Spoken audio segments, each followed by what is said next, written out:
All right, Lions fans, pretty insane game there, but we are somehow able to come away with that victory versus the two-win Giants.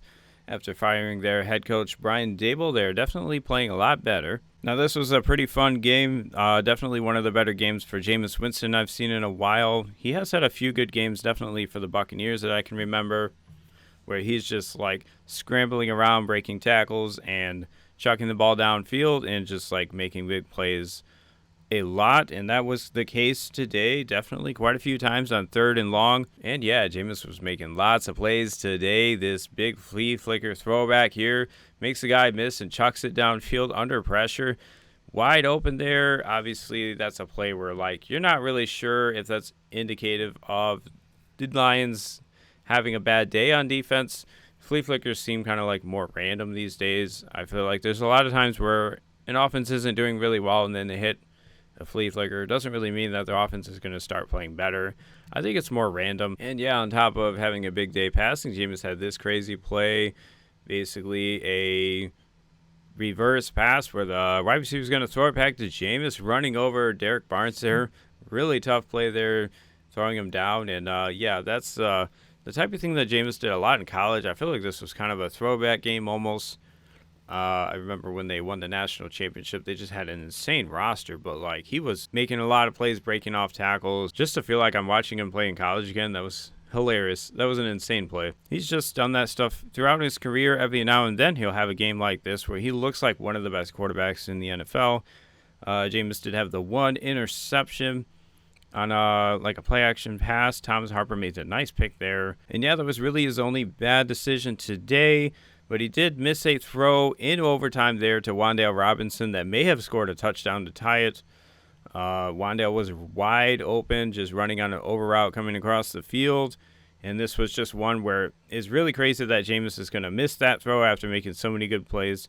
But yeah, Giants fans will definitely remember that throw there. And yeah, that's tough to be a Giants fan, but luckily the Lions are able to pull this one out. Definitely, I think for the defense, this is definitely has to be somewhat of a wake-up call. I feel like the Giants definitely knew what coverages we were going to be in and how to attack them. Definitely quite a few times there, they were running the play where they have like a flag route and a corner route and an out route on the same side of the field. And they just kept running this play when they knew they were going to get cover 2 because you can kind of split the safety and corner there with a corner route. And I feel like they hit on that play 5 or 6 times throughout the game.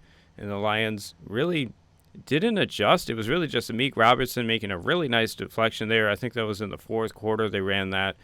And Amik just kind of comes off the flat and somehow makes an insane deflection as he's like jumping and running backwards. I don't even know how he found the ball there, but that was just a critical play there by Amik Robinson with an insane deflection. And they also ran some play action plays where they dumped it off to Tyrone Tracy. I think twice he had a huge play off this where he's just running out to the flat off a play action and nobody picks him up for the Lions.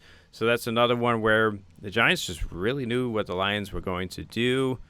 And they knew that nobody was going to be covering Tyrone Tracy in the flat there. Just huge plays there. I think it was multiple 30-yarders. And yeah, those were just really big plays where the Giants knew exactly what we were going to do on defense, and they figured it out.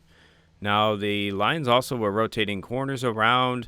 Dan Campbell had talked about this, I think, last week in press conference, maybe the week before. But basically, he said that when DJ Reed comes back, they're going to mix in all of these guys on outside corner, Rock Ya-Sin, Amik Robertson, and DJ Reed. They're definitely going to keep getting some opportunities to play, so it's going to be interesting to see what happens going forward, who's going to wind up being kind of the outside guys and who's going to wind up being mostly the slot guy. I'm not really sure what they're going to do, but they might move Amik Robinson back into the slot, or they might just keep rotating them. And yeah, I'm just really not sure what they're going to do there. Obviously, Amik Robertson struggled a bit today with Wan'Dale Robinson's speed there, but I really don't know if that's an indicator that he's going to get benched or something. I feel like Wan'Dale Robinson's just really fast, and that's a tough matchup. Way too quick for Amik Robinson. It felt like coming across the field. It's just he was never going to be able to keep up.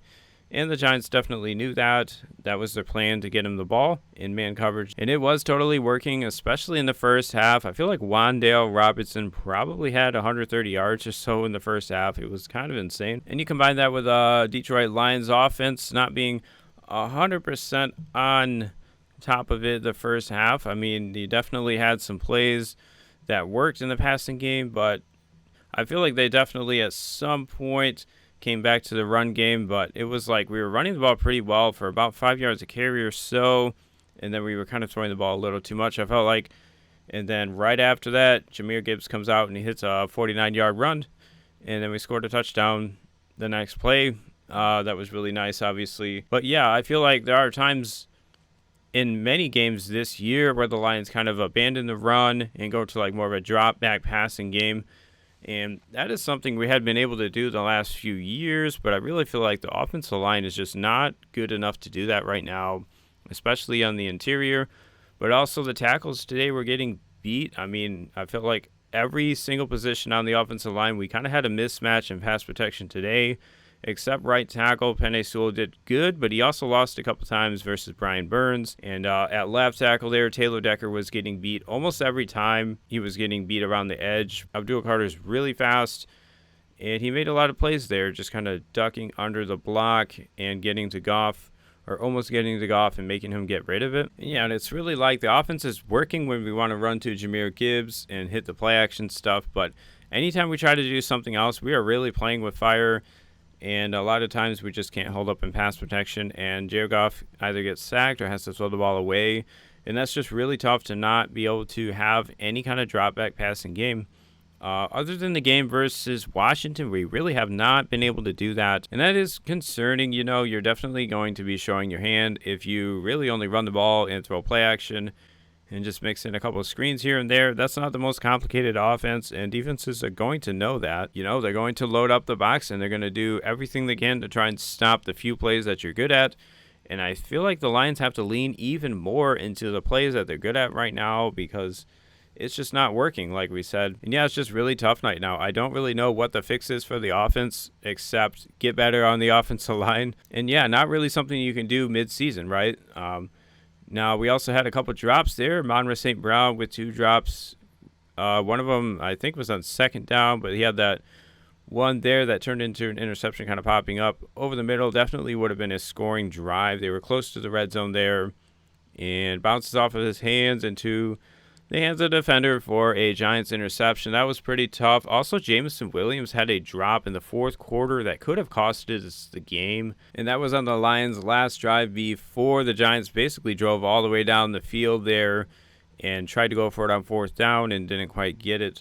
Yeah, tough drop there on an out route for Jameson Williams. Definitely could have costed us the game. If the Giants scored there, we'd be down 10 points with not much time left, obviously. So yeah, hopefully that can turn around. It's not really been something that's been an issue for St. Brown throughout his career. He usually only has a couple drops every season. And yeah, this year has just been a little different, unfortunate. But yeah, they are definitely frustrating when they kill drives like that. And luckily, Lions able to secure victory with a huge play to Jahmyr Gibbs here right up the middle.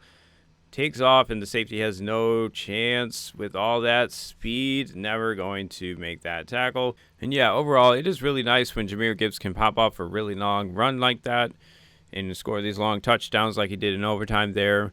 That really is the best way to move the ball right now.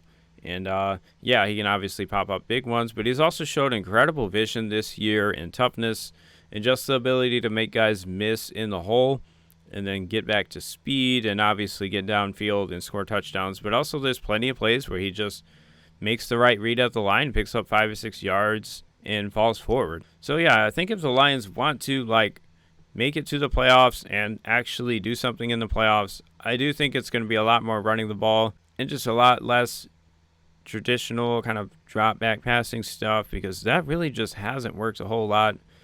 It really feels like this offense is a lot better when we're under center, and that's probably what they're going to have to do if we want to consistently win more games and obviously make it somewhere in the playoffs. So yeah, I really hope the Lions can be a little more consistent on offense. Obviously, I'm not really thinking that the defense is going to have problems going forward, I just feel like this was a matchup where the Giants kind of knew what we were going to do, and they knew how to get to good plays versus the coverages we were going to run. But yeah, as far as the offense, I'm definitely concerned. There are, I think, 3 or 4 games now where we just do not look the same as far as on the offensive line. It's not good enough to just drop back and throw the ball. And if the run game's not working, it's going to be tough sledding versus real football teams. Now, if we look ahead on the schedule here, the Lions have some tough games coming up.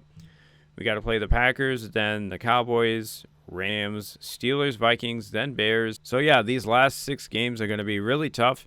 And every single one of these teams is kind of in the playoff mix, and they're all going to be trying to do everything they can to get in the playoffs, obviously. So hopefully the Lions can figure it out here going forward. Big game versus the Packers on Thanksgiving, and we will catch you after that game. Definitely not on Thanksgiving. Probably will be the morning after. And yeah, we will catch up on that game. Have a good Thanksgiving, and we'll catch you next time.